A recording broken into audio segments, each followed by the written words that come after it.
What is the common elements between managing companies all over the world and teaching in a school in Molenbeek? Leadership. In both jobs, you need strong leadership to manage companies and to teach to kids who face huge difficulties. Let me tell you how I came to that conclusion. For 25 years, I've been managing companies. I've tried to make sure that every single quarter was more profitable, and I really enjoy that. I've learned that strong leaders apply 4 basic, simple principles. The first one, they believe that their team can achieve great results. And because they believe that their team can achieve great results, their team start to believe also they can achieve great results. Second thing, they set goals, develop a vision for their company. Third, they make sure that this goal, this vision, become the everyday priority of their people, their employee. And last, great leaders, they plan carefully and purposefully to make sure they achieve their objective.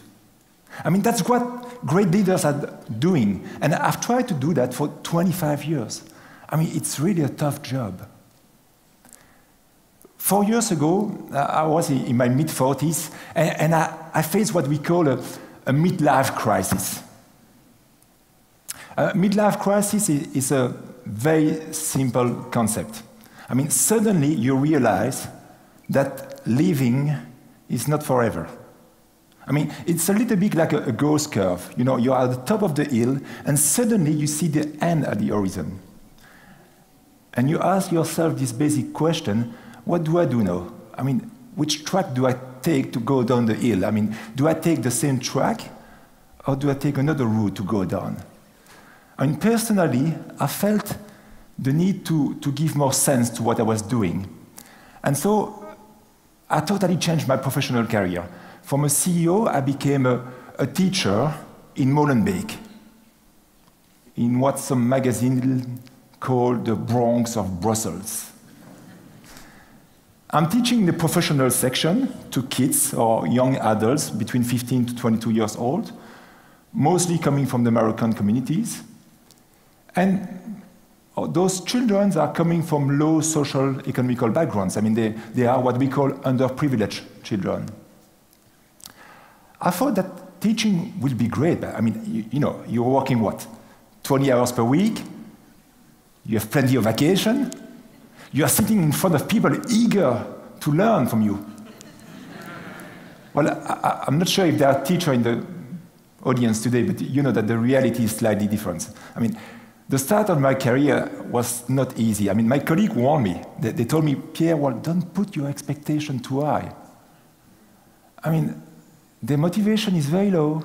They don't know much. Well, I thought they were testing me or killing me, but actually they were right. In my class, none of my students were capable to give me the results of 10% over 100. When I talk about Stockholm, they thought I was talking about a rap singer. And Jacques Brel is the name of a subway station in Brussels. You know? And when I face the reality of this new job, I say, but how is it possible that kids who have spent 10 to 15 years in a bench in a school in Belgium know so little? I mean, kids who are far of being stupid. They have a great sense of humor, good common sense. I mean, what happened to them? I mean, why are they in this situation? So I also realized that those kids who face disaster results in some classes actually achieve very good results in some other classes. Same kids, different results. So actually there were 2 types of teachers. There were the teacher where the students achieve very poor results, and the other one where the teacher and the students achieve great results. So this really triggered my attention. So I went to talk to both my colleagues, and to the first group of colleagues where the kids achieve poor results, I asked them this very simple question. What can I do to make my student progress? And the answers I received were always going in the same direction. Well, Pierre, what can we do? How do you want to teach to kids where there's no books at home? Where the parents do not speak French or Flemish fluently? Well, let me tell you the truth, Pierre. That's what my colleague told me. There is very little that teachers or school can do. They even talk to me about a lost generation. Let me tell you today what the other group of colleagues told me, the one where the kids achieved great results. Amongst those groups, there was one teacher, Mrs. Anthony. And she's a French teacher. And in her class, the kids were always there with high motivation. And they have good grades. So I went to ask her this question, but how do you do it? I mean, what's your secret? I mean, do you pay them? And Mrs. Anthony is a great teacher, so she really took the time that day to explain to me her principle of teaching. And she told me, Pierre, if you want your kids to progress, you have to apply 4 basic principles. The first one, she said, you have to believe in them. You have to believe to make sure that every single one of them can achieve great results, regardless where he or she is coming from, whether her parents are rich or poor, whether he was called Mohammed or Jean. And you need to make sure that also they know that you believe in them, so they start also to believe that they can achieve great results. Once you deeply and truly believe in them, you have to set a goal which is ambitious, measurable, meaningful for your student. And she gave me a great example. She told me, take Sadia. Sadia don't like reading. And Mrs. Anthony gave her a very ambitious goal. She said, well, Sadia, by the end of the year, by June, you will read a book of Barjavel. It's not an easy one. And you will do it in 2 weeks' time, and you will enjoy it. By November, I saw Sadia finishing a book of Amélie Nothomb, 102 pages, and she was eager to start a new one. So once you set the goal, you need to make sure that the goal that you have given to your student become the everyday priority of the student and their family. You need to invest in their life. She gave me another example, Hanan. Hanan had a great deficiency in spelling. And because of that, Mrs. Anthony told her, well, you need to stay at school every day after the normal school time. The parents of Hanan will not allow this.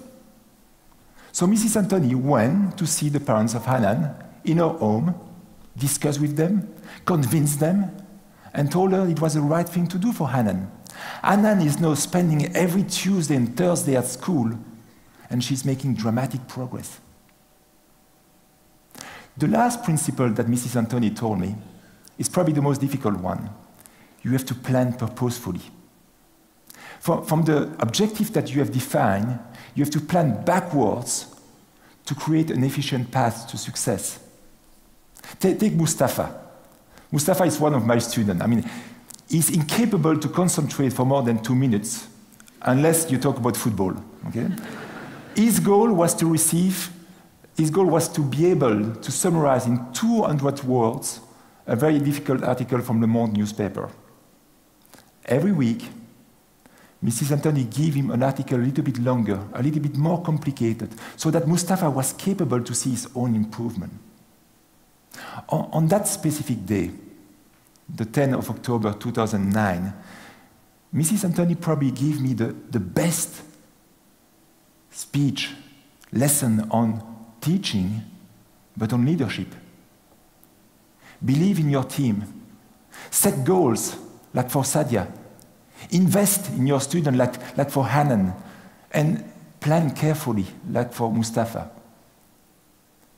But like every great leaders, Mrs. Anthony had also a small secret, and I remember, she almost whispered to me that secret.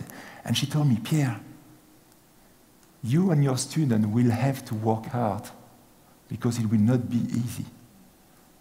And she's right. I'm working much more than 20 hours per week, much more. And I've learned so much in those last 4 years. I thought that teaching had to do with, I don't know, sense of humor, authority, respect, mastering the content of your classes, your courses. Yeah, of course, teaching has to do with all this, but for those kids who have lost so much their self-confidence, who are so far behind, where schools do not have meaning anymore, teaching as leader shows outstanding effect. I mean, since then I've tried to apply those 4 principles. It's not easy. I fail many times. I mean, sometimes my vision is too high, it's not clear enough. Sometimes I come home very frustrated because of the lack of motivation of my student. But there is one thing I don't give up, it's the first principle. I always believe they can succeed. There is a great quote on leadership, which said that true leadership lies in guiding others to success, in ensuring that everyone is performing at their best, doing the work they are pledged to do, and do it well. This is exactly what great teachers are doing in Molenbeek. They're probably the best leader I've met. So 4 years ago, I've decided to change my life. I was in my midlife crisis, but I'm still leading. Well, there's a big difference from my previous job as a CEO. There's no better feeling than the one that you have when you feel and you see one of your students who was supposed to fail going to upper school or open his shop, like Dunia just opened her shop a few weeks ago in Ixelles, number 125 Rue de Livourne. I told her I will make some advertising for her. Okay? So please go to see her. Nelson Mandela said once that education is the most powerful weapon you can use to change the world. So let's make sure that in this country, in 2013, all leaders will use this weapon so that every child will obtain access to excellent education, regardless of their social economical background. Thank you.